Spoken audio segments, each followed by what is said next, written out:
the birthplace of Father's Day in 1910, its name means Children of the Sun, though it is often called the Lilac City.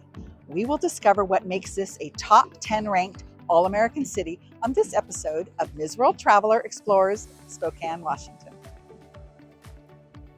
Within an hour's drive of 76 lakes, Spokane is located in eastern Washington and is home to the largest urban waterfall in the U.S.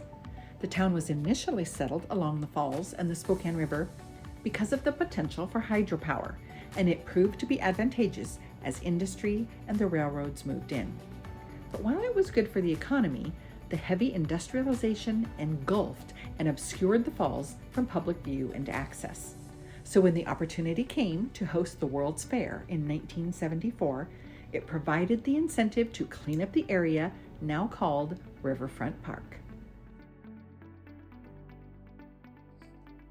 I remember coming to Expo 74 as a child, and it was a really big deal for the small town of Spokane at that time to host such an international event. Expo 74 was actually the debut of IMAX technology. But even more significantly, it brought over $150 million into the economy and forever changed the downtown landscape. The Washington State Pavilion became the Spokane Convention Center and Opera House, and Riverfront Park has been the pride and joy of a grateful community for over 50 years.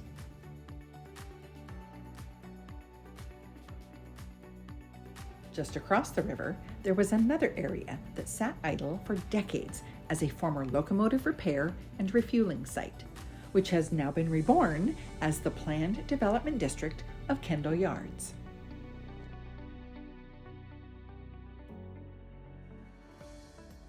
So this area, Kendall Yards, I hadn't heard of it before, but it's quite an up-and-coming area. So why did you choose this for your store? We chose it because it had a great sense of community. Like there's living, there's businesses, there's restaurants, great restaurants. It seemed more like a community, which is the atmosphere and vibe that we like to join. Well, and what of you? You have, it's just right across the river from the downtown. So Yes. you're very close. You certainly could walk across. Exactly. Do you feel like you get some people that just walk over and want to check it out? I think so, yeah. I think that there's definitely, being so close to the airport, Spokane, a lot of times people will fly into the airport, stay in Spokane, but then also, they want to check out Coeur d'Alene as well. But So take a little day trip over. Well, this is store number 4. 5. 5? Yeah. I'm off. Okay. It's 4 marmalades. It's 4 marmalades. Okay. 4 marmalades and 1 Yeah. Marie's. Okay. Yes. So tell me, you're building an empire. So why here? Why now? I think that we have liked this area for a while. And when they first started developing, it filled up pretty fast. I think that there hasn't been a vacancy in this area for 5 years. So we've kind of definitely been checking it out. So we kind of have our eye on areas that are up and coming, and maybe there's some activity, some interest. So we've just been kind of following along and seeing where, how this build out would go and how the community would look. And we just kind of want to be a part of it. So we just kind of kept knocking on the door and saying when there was an opening to let us know. And here you are. You've been open maybe a month or two? Yeah? Okay. How is this different from some of your other locations? I think they're all a little bit different because every location has a flavor of the community they're in, right? But we kind of still try and be that Marmalade girl that, so a lot of the stores, all the stores carry a lot of the same brands, but not every store has every brand. Right. It makes sense, doesn't it? Exactly. Yeah. Like we're not, you have to play to the area a little bit. Yes. And how do you determine that? I mean, obviously you have sales records that, things like that, but do you have a feel? Do you have a sense of it? I think that because we always are open to trying new things, that kind of like excites us. Like we come into an area, it's like, okay, we think that we're going to do this, but it's like, how about we bring in this and see what it does? I think that's where it's been very helpful for us and beneficial that, we definitely are risk takers and love to try new things. Yeah. Sometimes we're a little ahead of the curve and we might have to sit on something for a while, but eventually like it will kind of come around and yeah. Well, you and your daughters run this. Correct. So whose personality really gets the most airtime?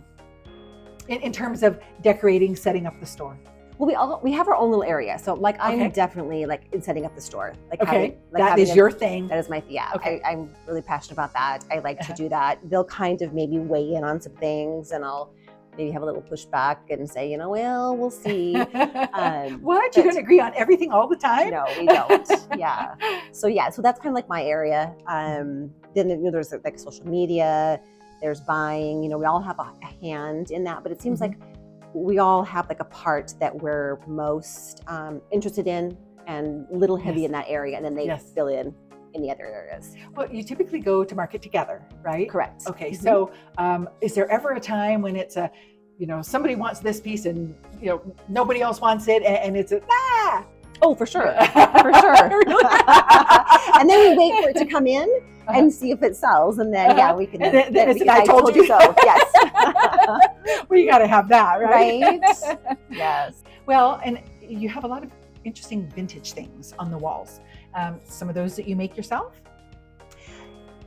In the past, yes. Okay. Our store in Coeur d'Alene, there's actually quite a few of the paintings that the girls did in high school. So that's, and then we just kind of like love to go to vintage places and find artwork, and we have an eclectic mix. At Marmalade, Marie and her twin daughters, Katie and Casey Widmyer, have figured out the formula for making fashion personal, inspiring, and a little unexpected. Next time on Ms. World Traveler, we'll visit a world-famous performer's childhood home and see some of Spokane's iconic vintage neon signs. Stay tuned.